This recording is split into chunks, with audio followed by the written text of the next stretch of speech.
Boas-vindas a esta nossa análise de hoje. A ideia aqui é ir direto ao ponto, desmistificar e trazer para o mundo real algo que está em absolutamente todos os cantos do nosso dia a dia moderno. Sabe, para quem sempre imaginou que a rede mundial de computadores era só uma ideia etérea, uma nuvem mágica flutuando sobre as nossas cabeças, a realidade é bem mais concreta e muito mais fascinante. Hoje, a gente vai revelar a infraestrutura pesada, tangível e super surpreendente que faz o mundo digital acontecer de verdade.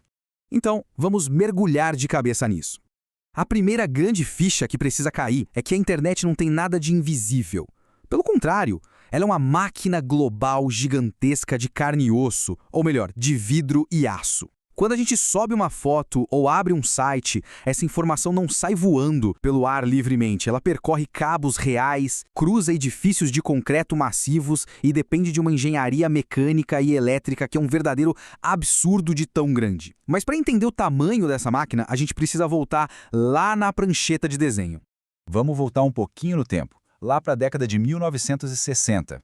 O mundo estava vivendo o auge da Guerra Fria, e aquele medo de um conflito nuclear era o pão de cada dia, principalmente depois da crise dos mísseis de Cuba. O exército americano tinha um problemão logístico nas mãos. A comunicação deles dependia de centros muito específicos. Se uma bomba caísse num desses centros, já era. A comunicação caía junto. A sacada genial foi criar uma rede que simplesmente não tivesse um centro, uma estrutura sem um ponto único de falha. Se cortasse um lado, a mensagem daria a volta pelo outro. E aí chegamos no marco histórico super legal. Em 1969, essa rede inicial, bancada pela ARPA, fez o seu primeiro teste valendo. A missão era conectar um computador lá em Los Angeles com outro em Stanford, a uns 650 quilômetros de distância. A equipe tentou enviar a palavra login. E adivinha? O sistema travou logo na segunda letra. A primeira mensagem oficial da precursora da internet foi só LO. Pois é, deu pau logo de cara, mas provou que a teoria funcionava sim na prática. E como eles fizeram isso funcionar sem um centro de comando? Com uma estratégia que é brilhante de tão simples. Imagine uma carta gigantesca que precisa ir para o correio. Em vez de colocar tudo num envelope gigante que pode se perder no caminho, a gente pica essa carta em vários pedaços e bota cada pedacinho num envelope menor. Cada um desses envelopes viaja por conta própria, passando por cidades diferentes. Chegando no destino, eles são organizados e a carta é lida.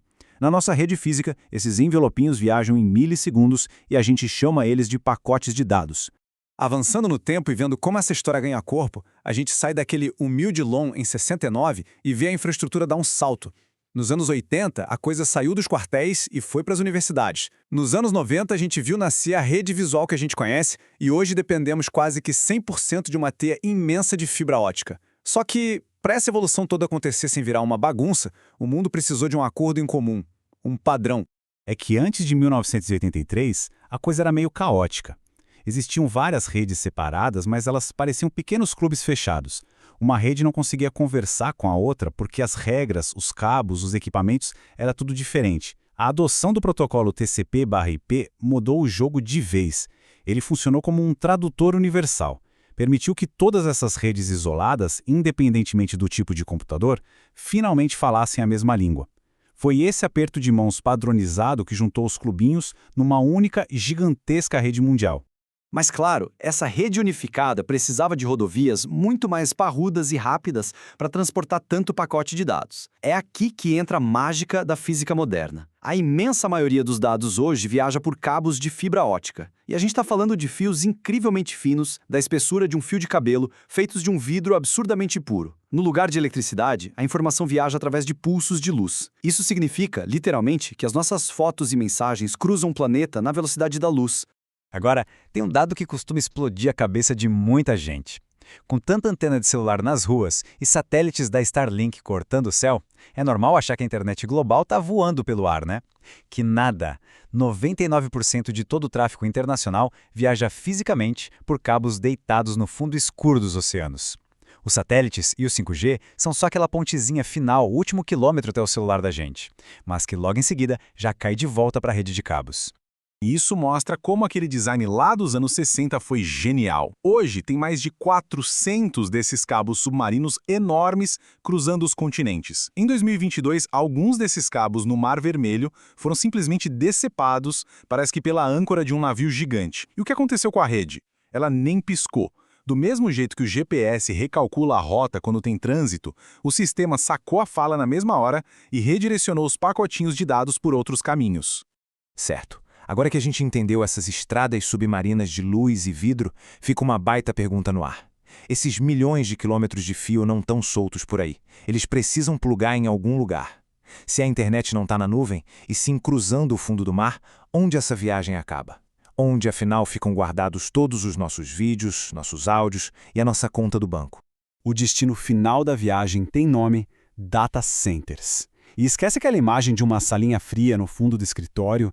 A gente está falando de prédios colossais, do tamanho de shoppings, muitas vezes sem janela nenhuma, construídos só para abrigar máquinas. Lá dentro são milhares de servidores, que são basicamente computadores bem potentes, empilhados do chão ao teto, roncando e piscando 24 horas por dia, 7 dias por semana.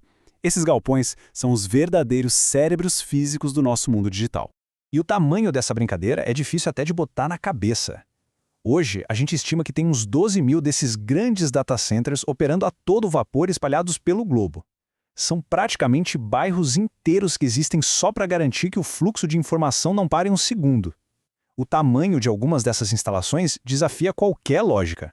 Só para dar um exemplo real, tem um complexo gigantesco de data centers lá na região da Mongólia Interior que cobre uma área de quase 1 milhão de metros quadrados. Para ficar mais fácil de imaginar, isso dá mais de 140 campos de futebol.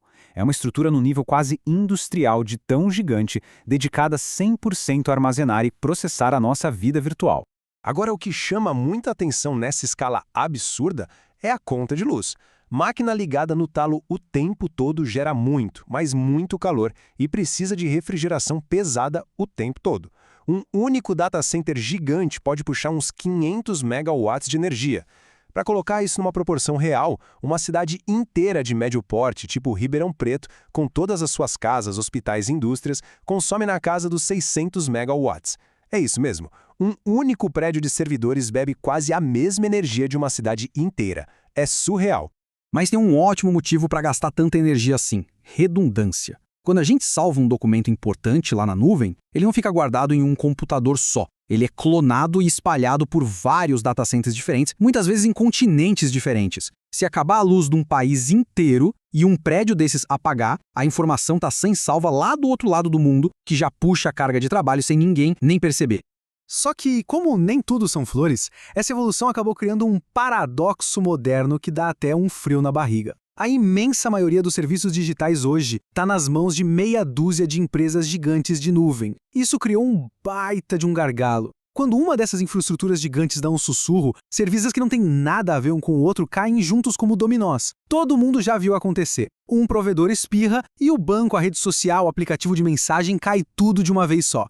Então, o ponto crucial de toda essa história é notar o contraste absurdo entre o passado e hoje. A ideia lá dos anos 60 era uma rede totalmente descentralizada para sobreviver até ataque nuclear. Ninguém era dono do caminho todo. Já a nossa realidade atual foi no sentido totalmente oposto. A gente montou um sistema comercial super centralizado e altamente dependente de poucos nomes, ficando perigosamente vulnerável a falhas desses gigantes.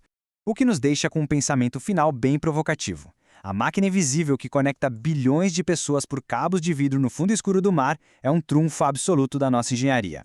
Mas, ao entregarmos a chave da maior parte desses dados para um grupinho tão pequeno de instalações gigantes, fica a pergunta: será que a rede feita para resistir ao fim do mundo não ficou tão centralizada a ponto de despencar por causa de um simples servidor que deu tela azul?